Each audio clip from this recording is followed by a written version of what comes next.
We're live? All right. So Dr. Richard Buckley here, MilfordMD. Same as this morning. I hope you watched our autologous fat transfer and our lipo-sculpting of the knees from the prior episodes this morning. We never tell your patients' names. We keep that private. But your name is what? Amy. Amy. And you figure they might as well know because they know you, because you're here, because you're our medical assistant, right? Correct. Yeah. And what are we doing today? Fraxel Repair. Speak to the camera. Oh. Louder. Fraxel All this Repair. stuff's making fraxel repair, which is a what kind of laser? It's a fractionated CO2 laser. Right. So it's ablative. It means actually some skin gets vaporized. It's a beast. That makes you feel comfortable hearing that, Yeah. right? All warm and fuzzy. All warm and fuzzy. Yeah, and you might wonder, why the blanket? It's warm in here, but we do use a Zimmer chiller.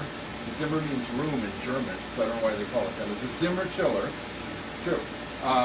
We do chill where we're going to work ahead of where we're laying down all of these pulses of laser beams. The chiller chills you, and the blanket keeps you warm, right? So cool on the top, warm on the bottom. Way cool, okay? And it is a significant laser, which if we didn't do topical numbing, which we have been doing, and maybe if we didn't do some little nerve blocks, then it's pretty zingy. We do multiple passes, and no big deal if you did one pass or two passes, but as you start to do more passes, and as you see, Amy's awake, all of our patients are awake. But this procedure is one of the ones that a little zingy if we don't take some extra care to do numbing. Sometimes it's perfect, people are absolutely perfectly comfortable, so we're going to try that for you today. And sometimes it's a little zappy, so we'll see. And if it's zappy, we can do the laser a little more slowly, that helps. So there are all kinds of things that will help, so we'll get into it together and we'll see where it goes. The point of doing this is what? Help my acne scarring. Acne scarring. So it's a great laser for so-called skin types. Let's say 1 through 3 would be my preference, which is lighter skin types. And it's great for helping with textural irregularities, for smoothing out things like acne scarring, great for wrinkles, especially great for rigidities, as wrinkles are called, around the mouth and crow's feet and lower eyelids. Very nice for those things. You want to say anything to the world? No, nothing to say. Godspeed. All right. Mid-pupillary line down here, right about there, a little pinch, is a mental nerve.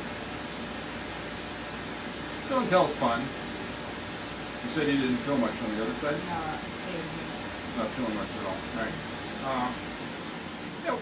Oh, good. The Zimmer's quiet now. So, wouldn't necessarily have to do this, but that's a little nerve block, and that will numb up a large surface area. With Amy's permission, we'll do another little stick just underneath the eyelids and numb up the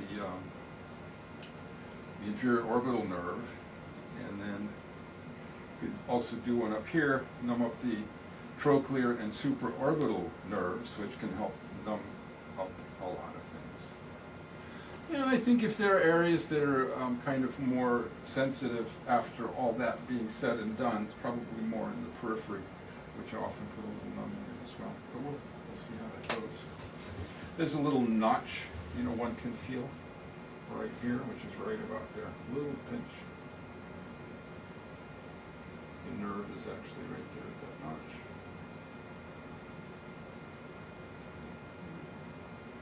A little skinny.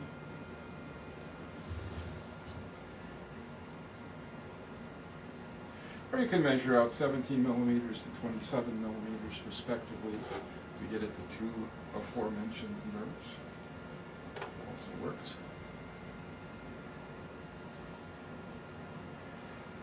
I will kind of sequentially take off this numbing cream, and then I'll work on that area, and then we'll put some cool compresses on there, iced water.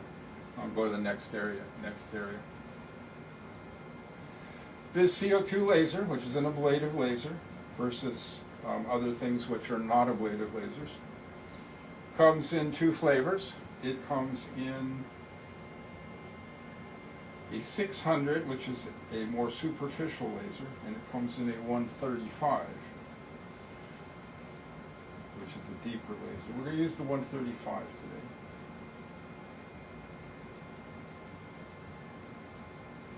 A little pinch.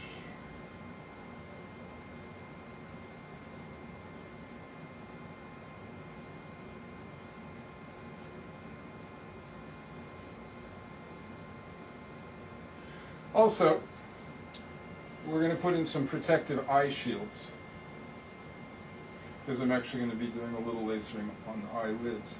And in any case, with the CO2 ablative laser, it's nice just to put in metal protective eye shields. Used to be some kind of eye protection for everything all the time. It's kind of a special laser in that when we touch it to the skin and then roll it, so it's got rollerball technology, that's when the laser's triggering. So you might say, well, if I'm not doing that, then it's not triggering, so nothing's going to happen. I don't know. I could flick it with my hand and then it would shoot out a beam. But then if everybody's protected with goggles and, in the case of the patient, metal protective eyewear, then it would just never be an issue. That sounds good to me. So stay tuned. Look for us. We'll go live here with the action in, I don't know, probably about 10 minutes. Thank you for watching.